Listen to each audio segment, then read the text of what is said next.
Around him, a cluster of officers and mercenaries shifted uneasily. Their hushed voices, a stark contrast to the usual disciplined silence of his command. Maps sprawled across the steel table displayed the shifting terrains and strategic points. But Cross's gaze was distant, weighed down by the unseen fractures threatening to unravel his meticulously planned campaign. The past weeks had seen a growing restlessness among his forces. The mercenaries, hardened as they were, had begun questioning the morality behind their mission. Whispers of doubt muttered in the shadows, a dangerous fissure in the otherwise formidable facade Cross relied upon. The goal of reshaping borders and wielding the living map's power for domination, once clear and compelling in his mind, now seemed to others a reckless gamble with catastrophic consequences. Captain Rourke paced the length of the room, his expression grim. His tactical gear bore the insignia of Cross's command, but his eyes flickered with concern. He had been the general's most loyal lieutenant, but even he could not ignore the unease spreading through the ranks. Earlier that day, a faction of mercenaries had openly defied a direct order to escalate a brutal operation, choosing instead to question the cost of their actions. "We can't keep pushing like this," Rourke muttered under his breath, catching the eye of a nearby officer. "The men are fracturing. They're not just afraid, they're angry." Cross's voice cut through the murmurs like a whip. "Discipline is not optional. The map belongs to us, and with it, the power to shape the future. We do not falter." Yet even his words carried an edge of desperation. The general's past haunted him, the loss of his homeland, the collapse of order he had vowed to restore through any means necessary. It was this conviction that blinded him to the growing dissent, and now that same dissent threatened to undo everything. Meanwhile, far from the war room's oppressive atmosphere, Lena Dawes watched from her concealed position near the perimeter of Cross's encampment. Her sharp eyes scanned the faces of soldiers and mercenaries alike, reading the subtle signs of unrest, the clenched jaws, the fleeting glances of mistrust, the whispered conversations quickly cut short. "They're not invincible," she thought, fingers tightening around the grip of her sidearm. "If we can exploit that, maybe we stand a chance." Back inside, the tension escalated. A heated argument erupted between two mercenary factions in the barracks, voices rising as accusations flew. One side condemned the mission's brutality, while the other insisted on ruthless efficiency. The clash echoed through the cold, metallic corridors, a stark reminder that Cross's iron grip was slipping. Cross stormed into the barracks personally, his shadow falling over the arguing men. "Enough," he roared. "You will follow orders, or you will be replaced. There is no room for weakness." But the damage was done. Seeds of doubt had taken root, and no amount of intimidation could erase the growing rift. Rourke, standing quietly to the side, exchanged a glance with Lena's contact within the camper, subtle nod signaling that the time to act was near. Across the shifting lands, Elias Mercer and his allies felt the shift as well. Intelligence from Jade Kim confirmed the unrest, and Professor Mollick's historical knowledge framed it as a pivotal moment. These internal conflicts, Mollick mused, mirror the ancient struggles of empires. When the foundation cracks, the entire structure becomes vulnerable. Elias nodded, determination hardening his features. "We have our opening. But we must move carefully, this advantage is fragile." As dawn broke, casting pale light across the unsettled camp of Cross's forces, the general convened a council. His eyes burned with renewed resolve, but beneath the surface, a storm of doubt raged. The living map outside seemed to pulse with the tension, its lines and symbols shifting unpredictably, mirroring the turmoil within. The chapter closed on a tense note. Fissures within the enemy's ranks offered hope, yet the danger remained palpable.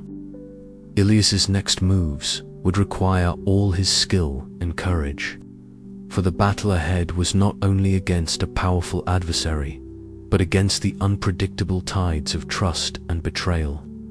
As the first rays of sunlight touched the horizon, the question lingered in the air: could the fragile alliance of dissenters within Cross's ranks tip the balance in the relentless pursuit of the map's secret, or would the general's iron will crush the rebellion before it could bloom?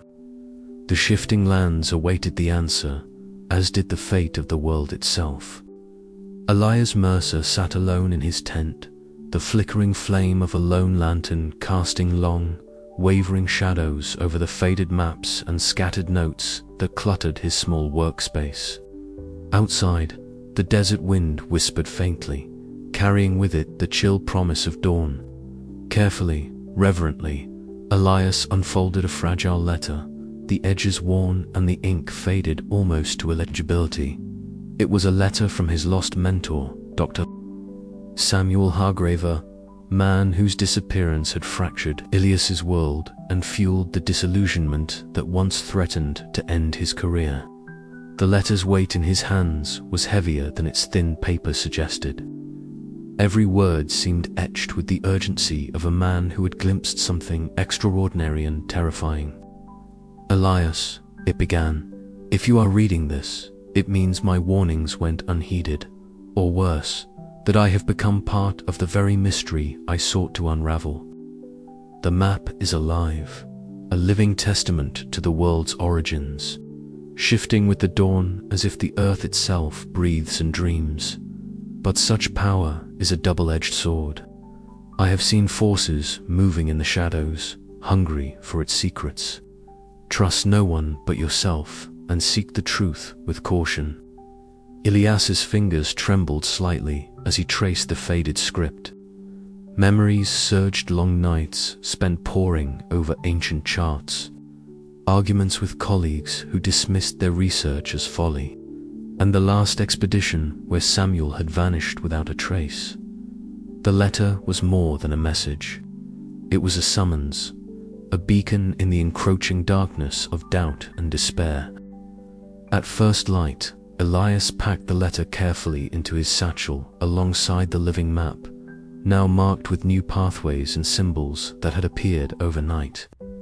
He sought out Professor Harun Malik, the eccentric historian whose passion for lost civilizations had proven invaluable. Malik's cluttered tent was a sanctuary of dusty tomes and arcane artifacts, the scent of aged parchment thick in the air. "Ah, Elias," Malik greeted him with a warm but distracted smile, his fingers stained with ink. "What new mysteries do you bring today?"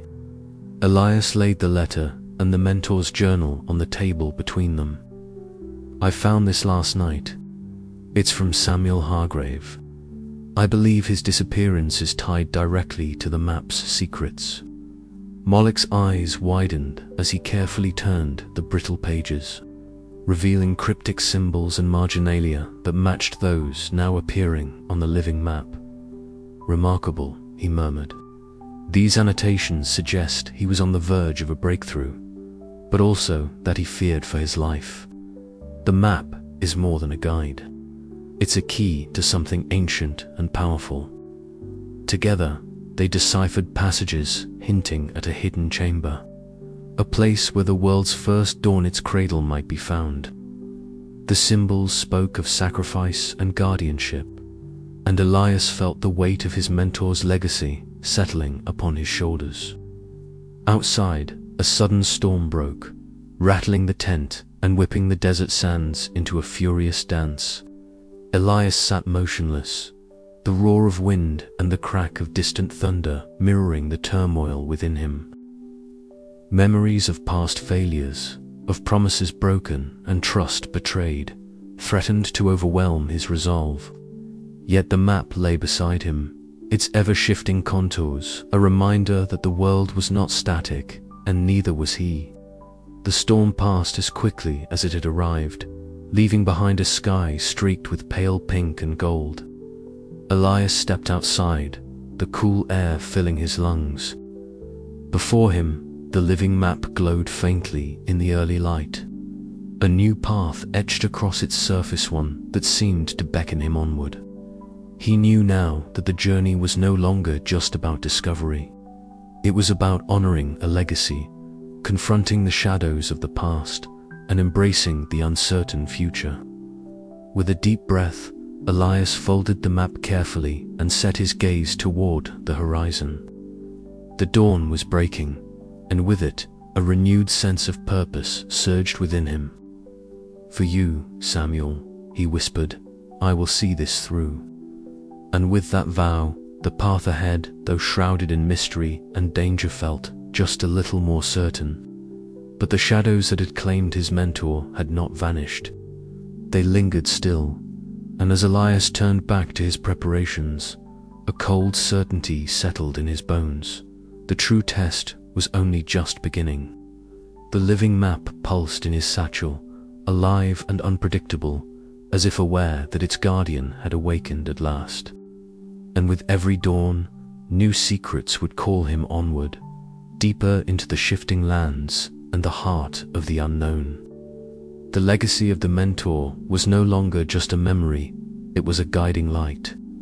Elias Mercer was ready to follow it, no matter where it led. Elias Mercer stood at the heart of their fragile refuge.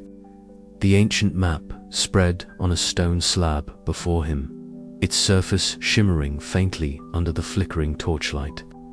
Outside, the rumble of General Victor Cross's forces grew louder, a relentless drumbeat pounding against the ancient walls that guarded this forgotten cradle of the world. "They're coming," Lena Dawes said, her voice low but steady as she crouched beside Elias, checking the ammunition in her rifle with practiced efficiency. Her sharp eyes never left the entrance to the cavernous chamber, where shadows danced amid the flickering flames of hastily lit braziers. Elias nodded, his gaze locked on the map's shifting patterns. The dawn had revealed a new transformation over neater, complex web of symbols and pathways that seemed to pulse with hidden meaning. He traced the glowing lines with trembling fingers, desperate to decipher their secret before the siege overwhelmed them. "Professor Malik," Elias called, glancing toward the older man who was hunched over a collection of ancient tablets and inscriptions nearby. The archaeologist's graying beard was flecked with dust, his eyes alight with feverish intensity. "What do you make of this?" Malik adjusted his spectacles and leaned closer to the map, muttering under his breath as he compared the symbols with those on the relics. "These markings, they correspond to ancient defensive mechanisms," he said, voice rising above the distant clamor. "If we can unlock their meaning, we might be able to activate something to slow Cross's advance." Before Elias could respond, a sudden explosion shook the chamber, sending a shower of dust and small stones raining down. Lena sprang to her feet, weapon raised, eyes scanning the darkened entrance. "They're breaching the outer defenses." "Marco," Elias called out, "how long until they reach the inner sanctum?" The local guide, a rugged man with sun-weathered skin and a wiry frame, was already moving toward the narrow passageways that twisted deeper into the city. "Minutes, at best. We need to hold them here." Jade Kim's voice crackled through the comlink, sharp and precise. "We've detected multiple enemy squads converging on your location. Reinforcements are en route, but ETA is uncertain." Elias swallowed hard, feeling the crushing weight of responsibility settle on his shoulders. The map's shifting lines seemed to pulse faster now, as if aware of the danger closing in. He focused on the glowing symbols, each one a puzzle piece in the desperate race against time. The first wave of mercenaries burst through the outer gate, their boots pounding the ancient stone floors, weapons raised and eyes cold with ruthless intent. Lena met them head-on, moving with lethal grace as she fired precise shots that echoed through the tunnels. The clash was brutal and unyielding, the air thick with the scents of gunpowder and sweat. Elias returned to the map, muttering to himself as he connected symbols and traced pathways. If I can just align these points. Yes, that's it. Professor Malik joined him, voice urgent but calm. The mechanism should activate a defensive barrier, an ancient force field of sorts, but it requires simultaneous triggers at multiple points within the city. Then we split up, Lena said, catching her breath amid the chaos. Marco and I will cover the eastern passage. You, Malik, and Jade handle the west. Elias, you stay here and keep decoding. It's too dangerous, Elias protested, but the determined glint in Lena's eyes left no room for argument. As they scattered through the labyrinthine city, Elias remained anchored to the map, his mind racing to keep pace with its ever-shifting secrets. The walls trembled under the force of Cross's assault, the ground vibrating with each explosion and volley of fire. Suddenly, a sharp crack echoed behind him. He spun to see Captain Rourke leading a group of mercenaries down a side corridor, their advance methodical and deadly. Elias. Lena's voice crackled urgently in his earpiece. We're holding them off, but they're adapting faster than we can counter. Keep working on that map. With a grim nod, Elias returned to the glowing surface, the symbols dancing before his eyes. Time was slipping away like sand through his fingers, and the fate of the city and, perhaps the world, hung precariously in the balance. Outside, the siege raged on, a brutal symphony of destruction and defiance. But within these ancient stone walls, amidst dust and echoes of forgotten civilizations, Elias Mercer fought not just for survival, but for the very secrets of existence itself. As the first light of dawn began to seep through cracks in the cavern ceiling, the map pulsed with renewed intensity. Elias's heart pounded in rhythm with its glow. The final pieces were falling into place, but so were the shadows closing in. Hold fast, Elias whispered, more to himself than anyone else. The dawn will bring answers, or the end. And with that, the battle for the map and the world's origin entered its most perilous hour. Our camp, hastily assembled on the edge of a rocky outcrop, felt less like a sanctuary and more like a pressure cooker ready to burst. Lena's voice cut sharply through the quiet, her words laced with frustration and disbelief. Haroon, you can't keep dismissing the practical risks for the sake of your theories. We're not here to chase myths. We're here to survive and protect the map. Haroon Malik, ever the eccentric scholar, adjusted his glasses and countered with a thin smile, though his eyes betrayed the sting beneath. And yet, Lena, without understanding the mythos, the map's power remains beyond our grasp. We need context, not just caution. The tension between them was palpable, the friction born from divergent priorities. Lena's pragmatism clashed violently with Malik's idealistic pursuit of knowledge. I watched, feeling the weight of responsibility press down on me heavier than ever. The fragile alliance we'd built threatened to crumble under this strain. Nearby, Marco Silva leaned against a boulder, his dark eyes scanning the flickering flames. Beside him, Jade Kim tapped nervously on her handheld device, the glow reflecting off her tense face. Their whispered exchanges, just out of earshot, spoke volumes, doubts about loyalty, fears of betrayal, and the growing sense that none of us could be taken at face value anymore. I stepped forward, clearing my throat to draw their attention. Enough, I said, voice steady though my insides churned. We can't afford this discord, not now. The map is changing, and with it, the dangers we face. If we fall apart, cross will pick us off one by one. Silence fell as the truth of my words settled among us. I saw Lena's glare soften just slightly, Malik's fingers stilling on his notes, Marco's posture easing, and Jade lowering her device. The map lay open on the makeshift table, the delicate parchment alive with shifting lines and symbols that danced with the dawn's promise. We need to trust each other, I continued, not blindly, but enough to move forward together. Each of you brings something vital to this quest: your skills, your knowledge, your instincts. We're stronger as one and weaker divided. Lena's voice, though still edged with caution, held a new note. I'm willing to try, but the moment any of us jeopardizes the mission, there will be consequences. Haroon nodded, his eyes alight with renewed purpose. Agreed, let us proceed with eyes wide open, but hearts aligned. Marco spoke up, his gravelly tone firm. We've come too far to let mistrust undo us now. Count me in. Jade gave a slight, determined smile. Same here. We keep watch and keep each other safe.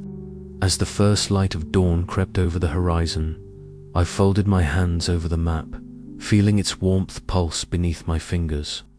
The path ahead was uncertain, fraught with peril and shadows.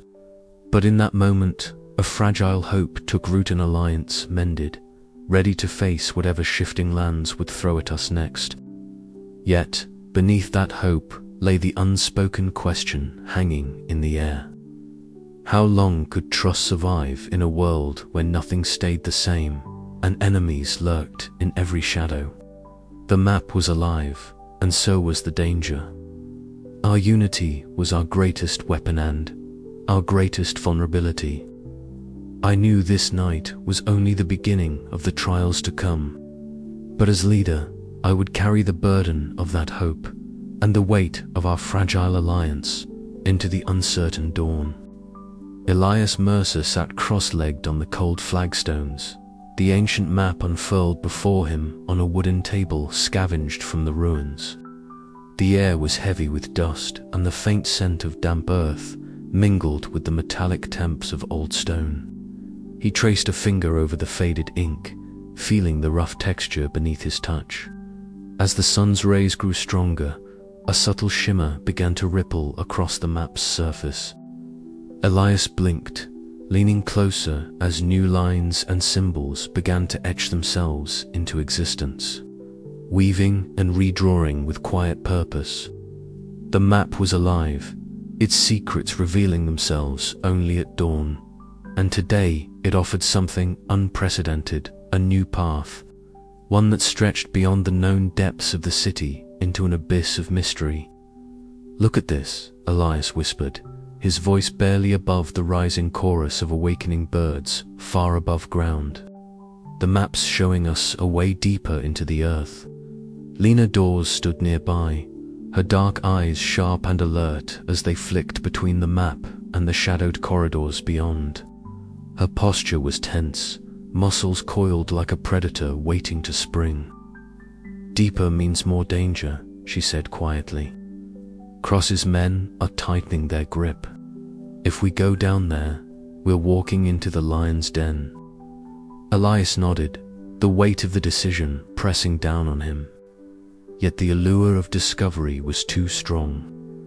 This path could lead them to the cradle of the world's origin, the heart of the myth they had chased for so long. The map's warning was clear. This was no ordinary journey but a test, and failure could mean more than just death.